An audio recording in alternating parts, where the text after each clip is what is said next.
আসসালামু আলাইকুম রহমতুল্লাহ। সুপ্রিয় শিক্ষার্থীবৃন্দ, মেকানিক্যাল ইঞ্জিনিয়ারিং চ্যানেলের পক্ষ থেকে তোমাদের সকলকে জানাচ্ছি আন্তরিক শুভেচ্ছা।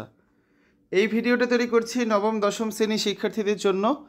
নবম দশম শ্রেণী বিজ্ঞান বইয়ের দ্বিতীয় অধ্যায় জীবনের জন্য পানি এর 55 ও 56 পৃষ্ঠার অনুশীলনীর বহু নির্বাচনী প্রশ্নের উত্তরগুলো নিয়ে আজকে আলোচনা করব।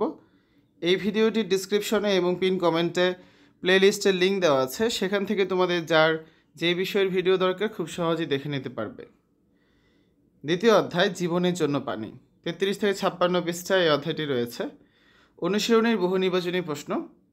তো অনুশীলনীতে মোট 4টি প্রশ্ন আছে। আমরা এখন এই 4টি প্রশ্নের সমাধান বিস্তারিত আলোচনা সহ দেখব। আমাদের 1 নম্বর প্রশ্নটা হচ্ছে, কোন উদ্ভিদটি পানিতে এবং স্থলে উভয় জায়গায় জন্মে? ঠিক আছে, এই যে 1 নম্বর প্রশ্ন। তাহলে এর সঠিক উত্তর কী হবে? 4টা অপশন আছে, শ্যাওলা, সিঙ্গারা, কলমি নাকি খুদিপানা। সঠিক উত্তর হচ্ছে গ নাম্বারটা, কলমি। এই উদ্ভিদটি হচ্ছে পানিতে এবং স্থলে উভয় জায়গায় জন্মে। দেখো প্রশ্ন এবং উত্তর সম্বলিত আরও কিছু তথ্য। পানিতে এবং স্থলে উভয় জায়গায় জন্মে কী কী উদ্ভিদ? কলমি, হেলেঞ্চা, কেশরদাম। শ্যাওলা, সিঙ্গারা, খুদিপানা এগুলো কি? এগুলো শুধু জলজ উদ্ভিদ শুধুমাত্র, ঠিক আছে। আর জলজ প্রাণীদের খাদ্য ভাণ্ডার হিসাবে কাজ করে শ্যাওলা জাতীয় জলজ উদ্ভিদ। জলজ উদ্ভিদ না থাকলে পরিবেশে মারাত্মক বিপর্যয় ঘটত। প্রশ্ন 2, পানির পিএইচ এর মান খুব কমে গেলে জলজ প্রাণীর কী হয়? অঙ্গ প্রত্যঙ্গ সঠিকভাবে বিকশিত হবে না, দেহ অভ্যন্তরে খনিজ পদার্থ কমে যাবে, রোগ ব্যাধি সৃষ্টি হবে। নিচে কোনটি সঠিক? তিনটাই সঠিক। তাহলে সঠিক উত্তর কোনটা হবে? ঘ নাম্বারটা, 1, 2 এবং 3। পিএইচ কি? পিএইচ হলো এমন একটি রাশি যেটি দ্বারা বোঝা যায় পানি বা অন্য কোনো জলীয় দ্রবণ অ্যাসিডিক, ক্ষারীয় নাকি নিরপেক্ষ।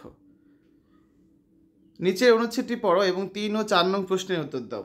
অনিক ও তুষার দুজনে দুটি পুকুরে মাছ চাষ করে। অনিকের পুকুরে মাছের বৃদ্ধি সন্তোষজনক, আর তুষারের পুকুরের মাছগুলো দুর্বল।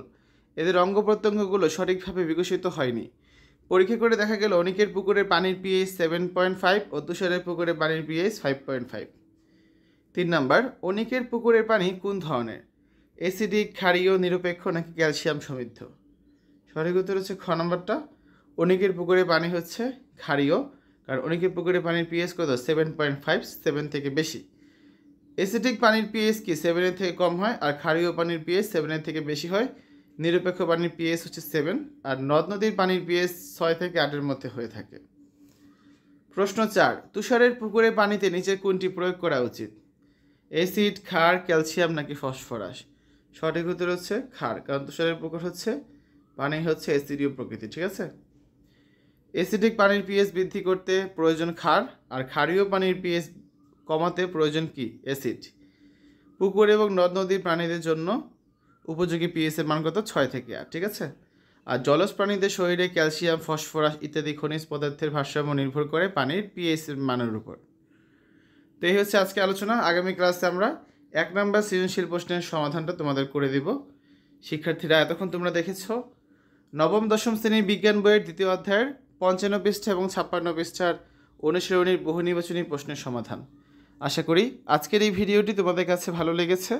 আমাদের চ্যানেলের অন্যান্য ভিডিওগুলোর দেখার আমন্ত্রণ জানিয়ে আজ এখানে বিদায় নিচ্ছি। আল্লাহ হাফেজ।